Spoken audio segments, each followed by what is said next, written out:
the International Monetary Fund staff and government have reached a staff-level agreement on economic policies and reforms to be supported by a new 3-year arrangement under the extended credit facility of about $3 billion. According to a statement from the fund, the government's strong reform program aimed at restoring macroeconomic stability and debt sustainability while protecting the vulnerable, preserving financial stability and laying the foundation for strong and inclusive recovery was key in this decision. Watch this.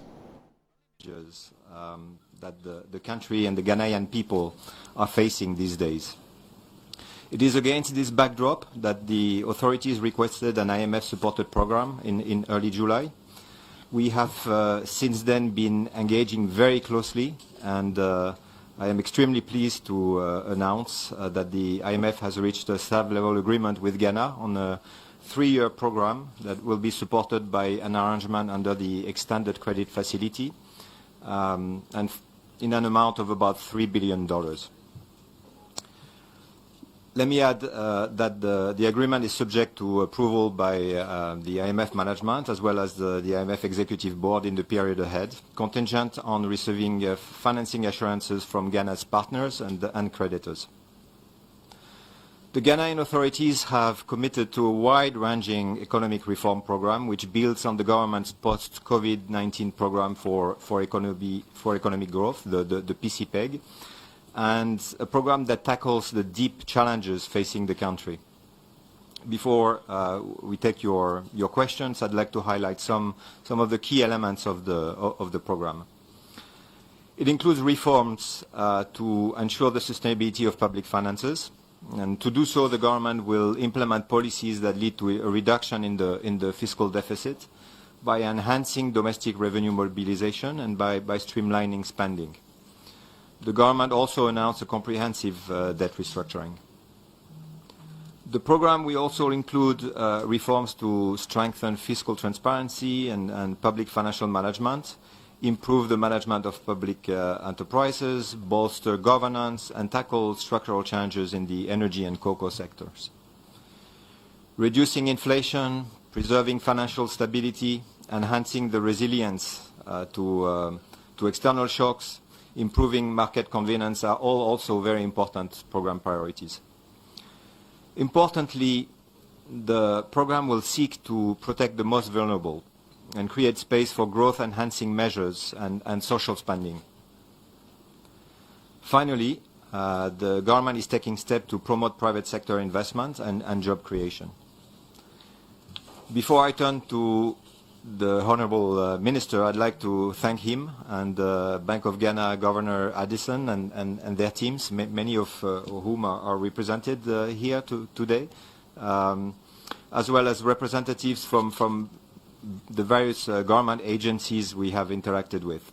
I'd also like to thank Parliament's Finance Committee and all the private sector, trade union, civil society representatives we have been engaging with over the past 6 months. Thank you.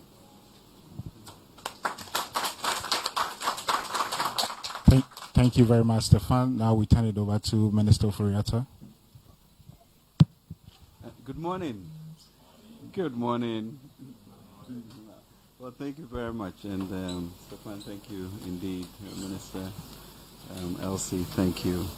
So let's really first thank God for providing the needed guidance to the government and the fund to get us where we are today. I'd like to thank the President and the Vice President for their leadership and direction and encouragement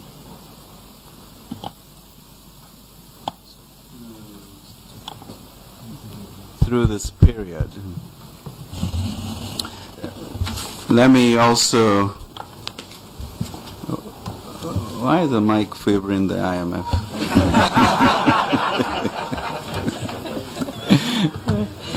Thank you, Stefan.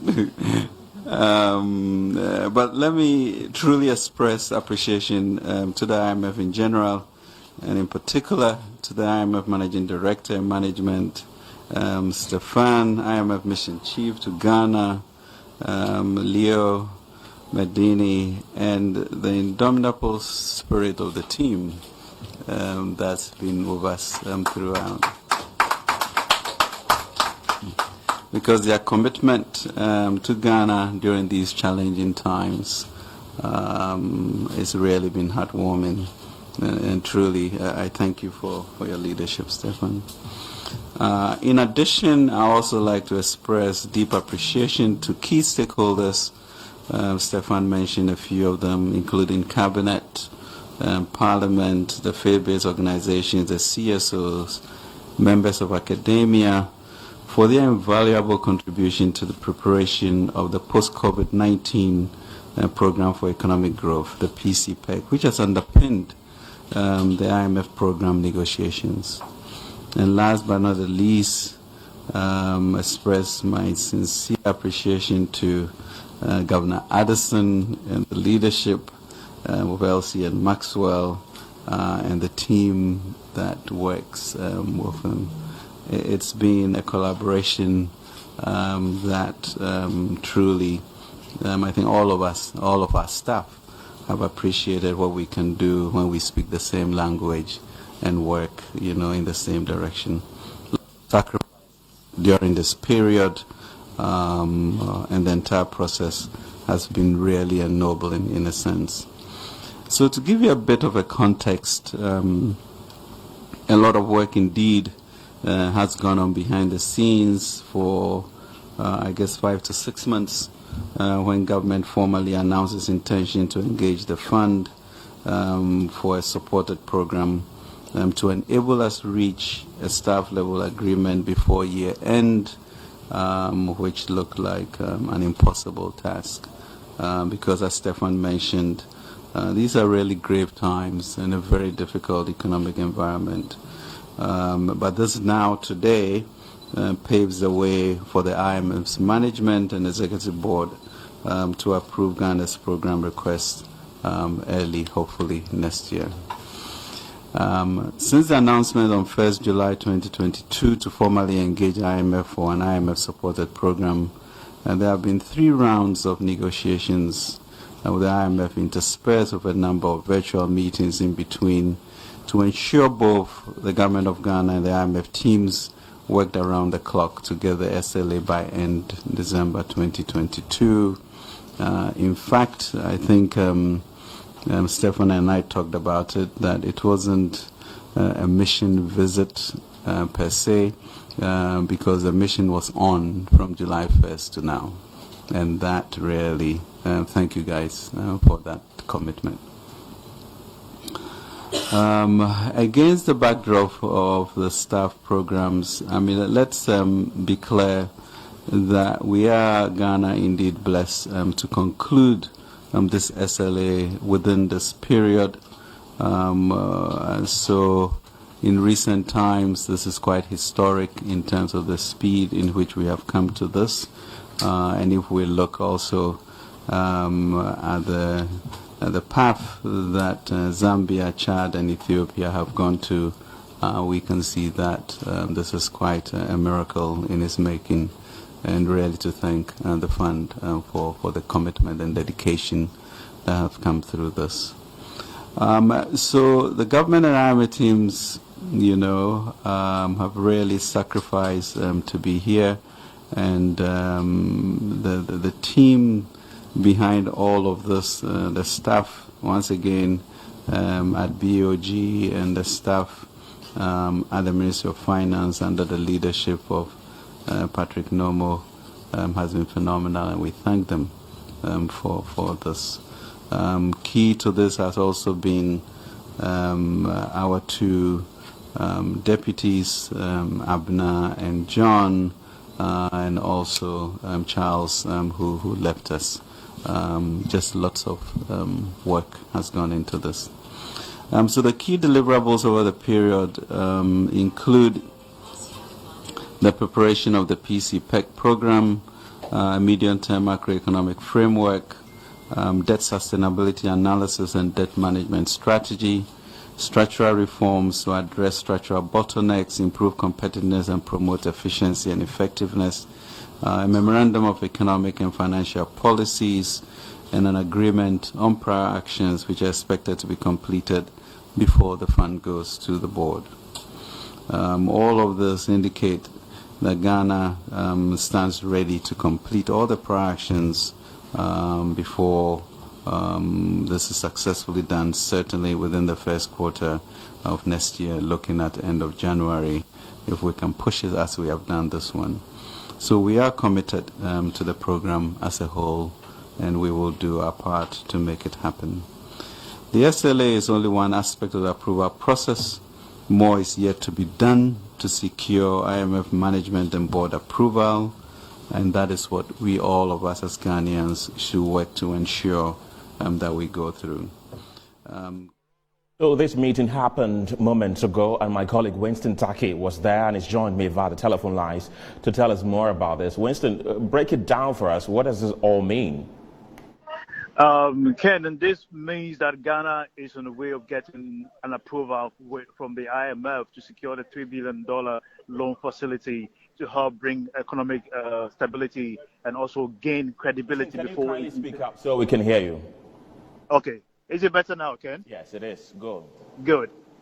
This loan facility means that Ghana has come to a kind of a final stage of securing a $3 billion loan facility, possibly in the early part of 2023. As of now, the staff level agreement is what has been concluded. It is now that the IMF team in Ghana will meet their management, that is IMF management, together with the IMF board of directors to conclude and approve the various documentation, which will definitely be felt, hopefully, early part of next year. And certainly once the IMF receives the money, the Bank of Ghana will get the money hit the account where various policy or fiscal reasons. Because one of the key issues the IMF made mention is that Ghana should be in a position to restructure its debt and also to ensure inflation is well handled. Currently, inflation is hovering around 40.4%. Very soon this week, we're likely to hear details from the Ghana Statistical Service with regards to what is the latest figure for last month. But with this engagement, already we've seen the stability of the cedi in the early part of this month. These are all indicators of government's measure, which is first adopted based on the debt restriction of the domestic bonds. Soon we'll hear the Finance Ministry's approach of handling the international debt the levels that we are hoping at the moment. So, Winston, this is just an agreement. Do we have any idea when exactly we're going to get the money, and how is the process going to be like? I made mention earlier, the process now is for IMF have given assurance, because Stefan, who is the representative of the IMF in Ghana, gave assurance that this is a done deal. Now it is left with the necessary documentation for them to meet with the IMF board in Washington, for them to come to a conclusive agreement and approval before the money will hit the account of the Central Bank of Ghana. This is positive for the favor of Ghana, because this deal is the fastest that has been reached, because it took just 5 months to come to the conclusion of the staff level agreement, which mostly takes countries for over a year before they come to that conclusion. Well, first of all, we'd like to commend the Finance Ministry and also the working organizations together with other stakeholders who deliberated in order to reach this agreement, because we need it as of now, considering the level of economic condition we are in as a country. Right. And do we know for how long we are going to be under this program? It's a 3-year program, which will be in phases. They've given us deliverables, and we have to meet up with the deliverables. Based on these deliverables and assessment, we determine whether we will not return back to the IMF. And one of the key things the IMF made mention is that we must build a resilient economy. A resilient economy is what will prevent us from being hit by international or external shock. As of now, our economy is not resilient enough to withstand any outside shock. Already we've had government made mention of the Russian-Ukraine war and COVID-19 pandemic. All these are external shocks that were able to destabilize our economy in the last 3 years. But looking at where we are now, with this IMF board coming up, we are likely to gain more credibility before international investors. And surely we hope these rating agencies will consider us based on where we intend to be and see growth coming into the economy in the next 2 years or more. And Thaki, thank you very much for that update.